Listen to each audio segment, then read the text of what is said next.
భారతదేశంలో యుద్ధంలో ఓడని రాజు, ధర్మాన్ని వదలని చక్రవర్తి ఆయనే రాజరాజ చోళుడు. కానీ ఈ కథ యుద్ధాల గురించి కాదు, దేవాలయాల గురించి కూడా కాదు. ఇది ఆయన దాచిన ఒక నిధి గురించి, ఇప్పటికీ ఎవ్వరికి దొరకని భయంకరమైన రహస్యం గురించి.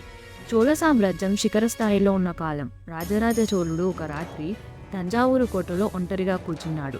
అతని ముందు బంగారం, వజ్రాలు, యుద్ధంలో గెలిచిన అపార సంపద. కానీ రాజముఖంలో ఆనందం లేదు. అతను అన్నాడు, ఈ సంపద నాది కాదు, ఇది శివుని సొత్తు అని. అదే రాత్రి ఒక నిర్ణయం తీసుకున్నాడు. రాజుకు ఒక భయం ఉంది. భవిష్యత్తులో అర్హత లేని రాజు వస్తే ఈ సంపద పాపానికి ఉపయోగిస్తే శివద్రోహం అవుతుందని. అందుకే ఈ సంపదను ఎవరూ తాకలేని విధంగా దాచాలని నిర్ణయించాడు.